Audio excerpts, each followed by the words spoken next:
Hi guys, thanks for coming. So I've had to find a little quiet spot today. It's really crazy out there, so this was the only place I could find. So thank you, discharge coordinators. So last week we talked about element 1, the smoking cessation element, and hope you all enjoyed the in-service. Did create a little bit of conversation around the place over the week. However, I hope that you did get information that was useful to you out of it. This week should have been element 2. However, that element is still under construction. That's the detection of fetal growth restricted babies and their management element. So that's probably the biggest element, and it has quite specific pathways, documentation, growth charts, and stickers we've had to create. And so that's all being processed and approved and drawn up. So it's really not appropriate for me to talk about that until it's all finished. So I thought we'd skip element 2 this week and go into element 3, which is the raising awareness and improving care of the woman who reports decreased fetal movements. So this is a really nice little compact element. It's not complicated, there's not a lot involved. We already do it, you all know it, and so it should be really quite self-explanatory to you. However, there is some new documentation, so that comes in the form of a pathway, and I'll show you that in a moment. I have attached to the email copies of the pathway, so if you haven't already done so, you may want to just pause me and open up the pathway just so that you can see it a little bit better than the way that I'll be showing you on the video. Also, I've included a copy of the PSANS guidelines, which are quite a lengthy document. That's the one here. There is one in Birth Suite, I know, and there's one in ANDAS, and that is the clinical practice guideline for the care of women with decreased fetal movements. And that's the Bible, really, that goes with this element. There is a patient information brochure. I've also included that in the email for you to have a look at. That's that one, and all women will receive this at their 28-week visit in the 28-week pack, and I'll go into more detail about the 28-week pack when we get to the sleeping on your side element. It just seems a bit more appropriate to discuss what's going to be in there in that element. By the way, do you like my microphone this week? I've decided that I probably need to eat it because it needs to be really up close for it to have a good benefit. So I've attached it to the sponge holders. What else have I included? Or also included in the email is a copy of the Every Week Counts brochure. I'm sure most people have already seen that. And I think that's it. So I'm going to turn the camera around and show you the pathway. And so if you want a bigger picture, then you can open up the attachment to the email, and we'll just walk through it. So just bear with me for a minute. Okay, so there we go. That's the care pathway for the decreased fetal movements. And the Safer Baby Bundle does concentrate on singleton pregnancies from 28 weeks onwards. However, we know that in practice we're probably going to be using this from 24 weeks onwards. And obviously if somebody turns up and they're really concerned about fetal movements at any stage of the pregnancy, even if we just listen with a Doppler just for reassurance, we're not going to decline anybody any care just because they're under 28 weeks. So you will find this pathway enlarged to an A3 size and laminated in Birth Suite and in ANDAS, just so that it's available all the time there. So as you can see, it's colour coordinated to try and make life easy for you and to be able to pick up things quickly. So the initial response is anybody who reports a concern with decrease in strength or frequency of fetal movements should undergo an immediate assessment. So if anybody rings up, just as we do now, we invite them to come in for an assessment, day or night. And they should be advised that they shouldn't delay really their presentation. Don't wait till the next morning. And we should invite them to come in either to ANDAS or birth suite, depending on the time of day. So then when they get there, we're going to, depending on the gestation, just listen with a handheld Doppler, probably if they're less than 24 weeks, or a CTG above that. We're going to take a history and we're going to ascertain the concerns of the woman. And then again, on this side here, you can see clinical history and examination to assess any other symptoms, such as bleeding or pain. Now down here, there is risk factors for stillbirth. These are going to be done routinely at 36 weeks in clinic anyway, but they are there on the pathway. So you can identify if the lady has any of these risk factors. So after she's had a CTG and a discussion with her, is she reassured by the movements since she's been in hospital? Is the CTG normal? Does she have any risk factors? Then you're going to have a consultation with the doctor. He may or may not wish to see the lady, depending on your history and your assessment, or he may, given the CTG, if the CTG is abnormal, he may decide to do other further investigations. And so we move on here to the further investigations, and this is more likely if the CTG is abnormal, if she has a history of prolonged or recurrent episodes of reduced fetal movement, if there's any known risk factors like already SGA or fetal growth restriction.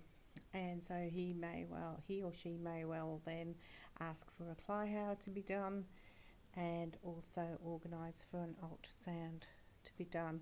And just on the bottom, you can see that it does depend on clinical urgency and the service capability. So if it's in the middle of the night, she's got a normal ultrasound, she's feeling good movements since she's been in, then that's quite appropriate for that ultrasound to be done as an outpatient. If, however, there's any concerns about any of that, so you can see up here the little arrow leading across to this little box here. If the CTG findings are abnormal, or she has pain or a clinical condition, warrants it, then obviously you're going to ask for a review sooner rather than later by the registrar on duty at the time. Don't sit on an abnormal CTG with reduced fetal movements for a prolonged period of time.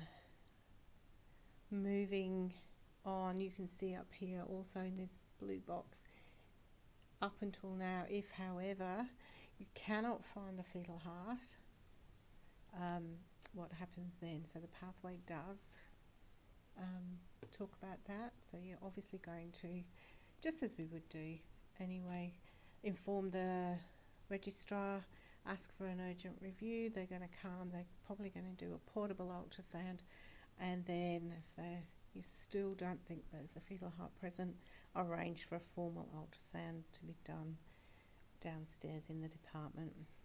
So obviously if there's a intrauterine fetal death confirmed, then the care of this lady will then go down through the statewide guidelines and the PSANS guidelines around care around stillbirth and neonatal death. But hopefully that doesn't happen, and we can go back up here and say, in a normal situation, the lady will come in, she'll have a normal CTG, she'll be happy with her movements, she has had a recent ultrasound and we know that the baby's not SGA or growth restricted, and at that time she can go back and have a normal level of care. No further investigations are required for these women. So she can go back to her normal level of care and her normal schedule of visits. However, if something is discovered, that her baby is SGA or the Dopplers are abnormal, she has a positive CLIHA, then obviously she is going to need a consultation and a discussion around birth planning, which is in the lower box here. So the first sentence in there sets the precedent that the woman's preferences and individualised care, including shared decision making, are top priority. So really the plan falls into the woman's level of concern and what her wishes are. So where possible, birth should be planned after 39 weeks gestation, and this is where you would have a conversation and talk about the Every Week Counts brochure, in that, if everything is normal and all the results of the scans, blood tests, CTGs come back and they're all within normal, then we're going to advise, if the lady does want an induction, that preferably we would prefer to do that 39 weeks and onwards, and explain why, and use the Every Week Counts tool to do that. However, if she's really, really adamant, then obviously we have to come to a decision with her. And so that would be a conversation where she would need to be seen by a senior medical person, obstetrician, and that decision made. So if she does return back to routine care, then we're going to confirm the importance of continuing to monitor her fetal movements and to report any concerns and decrease in those movements, even if it means that she has to come back that same day. So that's the pathway in essence. As I said, very simple, easy to follow, and basically, if on the first visit, if everything's normal, she can go back to her own level of care. If she represents, then obviously further investigations may be done. That would be ultrasound, CLIHA, and then a plan of care made around that in consultation with an obstetrician. In the audit for this element, I will show you, there are 3 questions asked about decreased fetal movement. So over here, 11, 12, 13. Did she report any episodes of decreased fetal movements from 28 weeks onwards? Did she attend a hospital within 12 hours of noticing decrease in fetal movements? And was a CTG or a Doppler commenced within 2 hours of her presenting to the hospital? That's all that's asked for in the audit. So easy, straightforward element really, and as I say, we do this all the time anyway already. It's just the paperwork that we'll be changing using the pathway.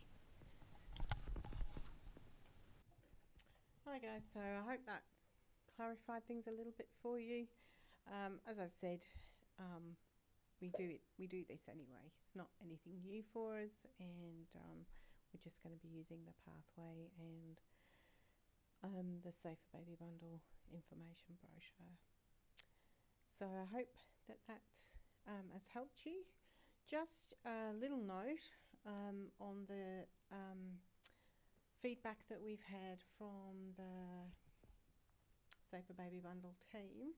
The women's survey that they're asked to complete after they've had their baby, we've had a large number of incomplete surveys. And it's thought that if the women are doing it on their phone, they're not scrolling right down to the bottom of the page and clicking onto the next page button. They're just getting to the end of the page and thinking that that's the end of the survey. So they are incomplete and can't be used, unfortunately. So if when you're talking to the woman about the survey, could you please just reiterate to them that it does take about 15 minutes and it is more than one page, and just to keep going right down to the bottom and click on the next page until you get right to the end and it tells you that you've finished. That'd be great. To all those clinicians that completed the clinician survey, thank you so much. I think in total there was about 29. That has now closed, and there will be an opportunity at the end of the Safer Baby Bundle program to participate in a clinician survey to see if there's been a change in our practice. So no need to do that anymore until we've finished. However, just keep reminding the women if they could do it, that would be great. So I will see you next week, and I think next week hopefully we'll be ready to go with element 2. If not, then we'll move on to element 4. Otherwise, hope you have a lovely weekend, and I'll see you all next week. Bye.